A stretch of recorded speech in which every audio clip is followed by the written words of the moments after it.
Most of us human beings. What is our purpose of life? Number one purpose of our life is how to earn a living. Majority of the people, you ask them and you inquire with them, number one, the main concern is to earn a living. They are more bothered about earning a living than how to lead a life. And depending upon how much they earn, their lifestyle revolves around it. What will they eat? What will they wear? Where will they live? Which school will they study in? Which graduation course they'll take up? Everything revolves around their earnings. And these people think that if I can earn good money in this world, they have achieved the purpose of their life.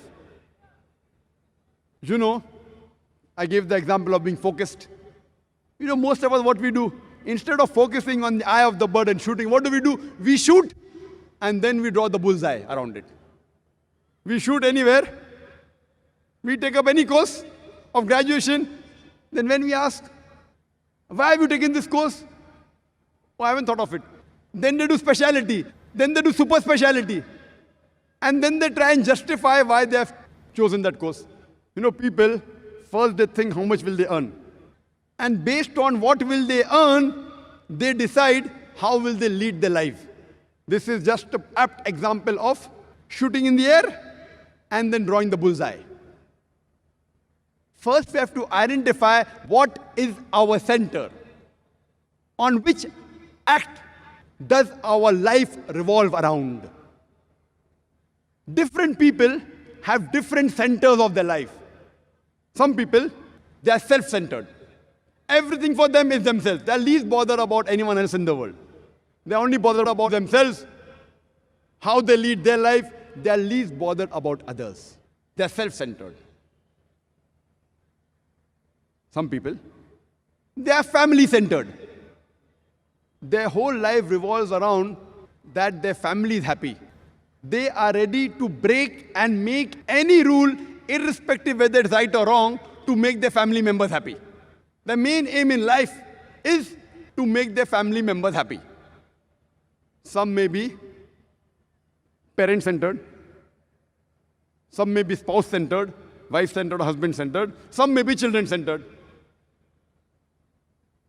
No, some people, to make their parents happy, they will go to any extent. Their whole rules and regulations of life are based on what their parents like and don't like. Allah says in the Quran, in Surah Luqman, chapter number 31, verse number 14, that we have enjoined on the human beings to be good to their parents. In travail upon travail did the mother bore them, and in pain did she give them birth. Immediate next verse, Surah Luqman, chapter 31, verse number 15 says, but if your parents strive, do jihad, strive and struggle to make you worship somebody else besides Allah subhanahu wa ta'ala, of which you have no knowledge, don't obey them. Yet, live with them with love and compassion. That means, our Creator says, you have to love your parents, you have to respect them, obey them, but if they tell you to go against the Creator, against Allah and His final messenger, you don't have to obey them, yet live with them with love and compassion. There are limits. Some of us, we are spouse-centered. We want to satisfy our wives, or we want to satisfy our husbands. And suppose the man's wife, she wants a very expensive diamond necklace. The person, he can't afford it. What does he do? He begs, borrows and steals, but buys that expensive diamond necklace for his wife. His goal is to satisfy his wife. Some of us, we are children-centered. We want to satisfy our children. There are cases where sometimes the son wants to go abroad for studies. The course in which he is getting admission is useless. It will not help him in the akhirah, won't help him here also. But yet, because the son wants to go abroad, this person mortgages his property and sends his son to America and then says, "Mera beta to America mein pad raha hai." As though the objective of his life is to send his son to America to study. What are the objectives? What is the center of your life? Some of us, we are society-centered. We want to know what do the other people outside our family think about us. So full life revolves around the society. Some people, they are neighbor-centered. They are having competition with the neighbor. That reminds me of an anecdote. Once an angel, he comes and tells a man, "I'm pleased with you. Whatever you ask, I will fulfill your desire. But there's one condition. Whatever you ask, I will give it to you, but I will give your neighbor double." So the man says, "I want a Rolex watch." So the angel gives him a Rolex watch, but gives the neighbor 2 Rolex watches. The man says, "I want a Mercedes car." The angel gives him a Mercedes car, but gives the neighbor 2 Mercedes cars. The man says, "I want a big, beautiful bungalow." The angel gives him a big, beautiful bungalow, but next to his bungalow, there are 2 big, beautiful bungalows given to his neighbor. So the man says, "Angel, please fulfill my last one desire." What is it? "Please break my one eye so that I cannot see with one eye."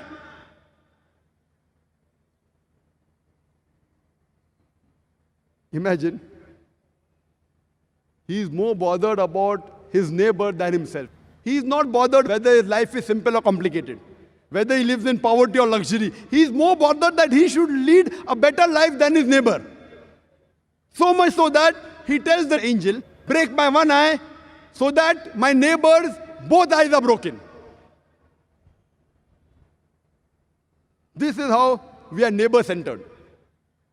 He's not bothered whether he's happy or he can see or not see. As long as the neighbor is completely blind, I don't mind losing one eye. Neighbor-centered.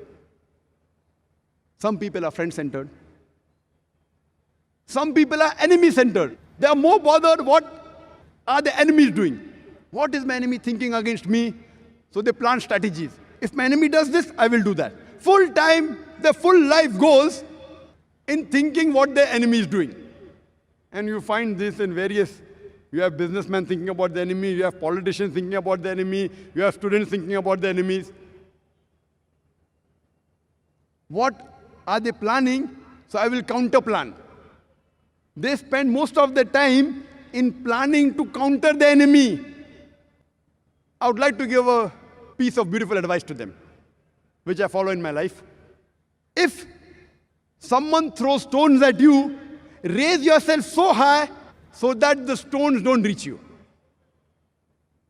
If someone throws stones at you, raise yourself so high the stones should not reach you. So where is the question of competition? Where is the question of the enemy planning against you? And there's another advice. If someone throws bricks at you, use those bricks to build your house. When I was in school, I used to learn martial arts. Karate, judo. And if a big man comes and pushes you, what do? You take a side step, use this force to throw him over. Use this force. If someone throws bricks at you, use that brick to build your house. Some people are fame-centered. They want to get famous. The main aim is to get famous. They can break any of their principles. They can break any of their rules and regulations. Some people, they are materialistic. They are material-centered. They are more bothered what do they own, what do they possess, what do they wear. And this is common, very common amongst people who are rich. And when they meet their friends, they start discussing, What brand of watch are you wearing? Is it Tagore? Is it Omega? Oh, it is Rolex. What is the strap? Is it metal strap or leather strap? What is the bezel? Oh, what kind of a dial do you have? Is it gold plated or is it diamond studded? Oh, designer watch. Parthe Philip.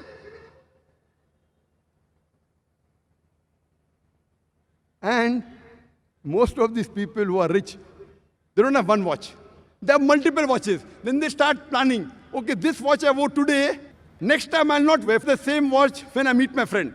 So they spend their time in planning which watch to wear for which function. These same people then start discussing about cars. What car do you have? BMW? Mercedes? Porsche? Oh. Rolls Royce? Maybach? Bentley? Designer? This is a pastime. And very often, as though this is the identity. If they don't wear that watch, who will recognize them? If they don't travel in the car, if they don't travel in Mercedes or a BMW, who will recognize them? This is the identity.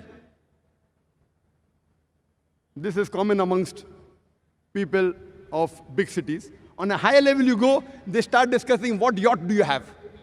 What kind of ship do you own? On a high level, which jet do you own? I have a private jet. How many engines? People may be wondering, how come I know all the nitty-gritty of the watches, of the brands? You know, the profession that I am in, alhamdulillah. Fortunately or unfortunately, the profession that I am in, I mix around with all types of people, right from paupers to the kings. Allah has blessed me. Fortunately or unfortunately, I mix around with people who are paupers to the kings. And every opportunity I get, whenever I meet a person who's materialistic, I try and convey the message. And I tell them, you know, your watch may be costing thousands of dollars, or tens of thousands of dollars, or hundreds of thousands of dollars. My watch that I'm wearing, it cost only 1,400 rupees, less than $30. I have it for several years, yet it gives the same time accuracy as your watch. Simple watch, 1,400 rupees. Alhamdulillah, Allah has blessed me. All these brands that I mentioned, most of these brands I've got gifts. I've got gifts of these brands. All these, Omega, Rolex, many I got. And I always follow the guidance of Muhammad Sallallahu Alaihi Wasallam. I give it to other dais and I give it to my staff members so that I'm away from the khutwatu shaitan. There have been occasions when my hosts, they send their private jet plane to get me into the country. There were a few occasions. Imagine the cost of the fuel of the private jet plane just to get one man. The salary of the pilot, the salary of the air hostess, the salary of hiring the airport. So I told this man that it would have been preferable that you had given me an economic class. Alhamdulillah, Allah has blessed. Allah has blessed my family that, mashallah, we can own all these cars. We can travel first class, alhamdulillah. But I'm a da'i. So I told him, instead of spending such a big amount, you would preferably given me an economic class air ticket. I would have come and you could have given the difference in charity in the way of Allah subhanahu wa ta'ala. My host also, mashallah, being very clever, he told me that who can I send my jet private plane to pick up? Who is a better person than a da'i of Allah? So I told him, inshallah, if a niyat was there, inshallah, I'll get the reward. His niyat was to give a servant of Allah the best of treatment, Allah will reward him. The point to be noted is, I am not telling you that all these material things are haram. They are not always haram. You have to know your objectives of life. They can become haram, they may not become haram. Let me give an example. Suppose you belong to category 1, in which a person cannot afford these things. these expensive watches, expensive cars, expensive bungalows. Yet, he begs, borrows and steals. Or he takes a loan and he wears his expensive watches. He travels in expensive cars.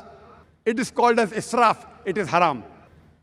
We have second category of people who Allah has given them the means. As Allah says in the Quran, in Surah Anam, chapter number 6, verse number 71. We have bestowed bounties more freely on some human beings than the others.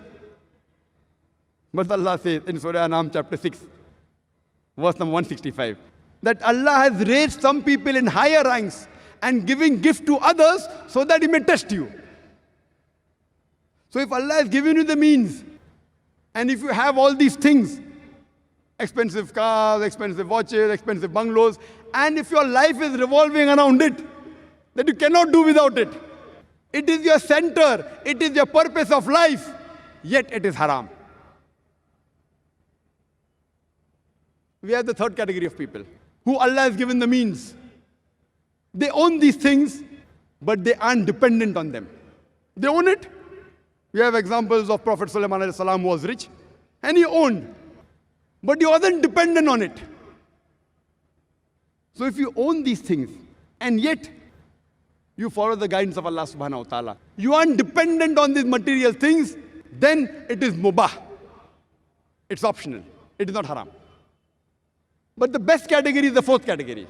That Allah has given you the means, and yet you don't use it. You don't acquire it. Like a beloved Prophet Muhammad sallallahu alaihi wasallam. A beloved Prophet Muhammad sallallahu alaihi wasallam, the power he had,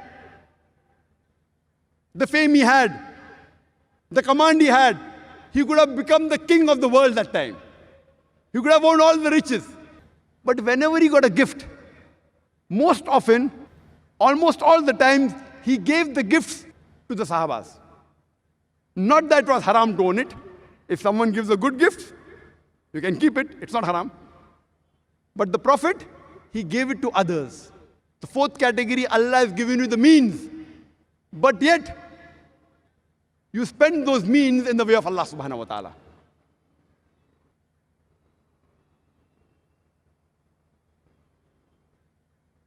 We have to identify our center.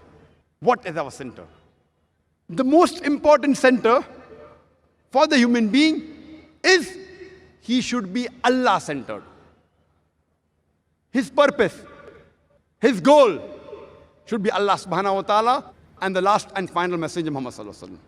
And believe me, if you are Allah-centered, that does not mean that you neglect yourself, you neglect your family, that neglect your society.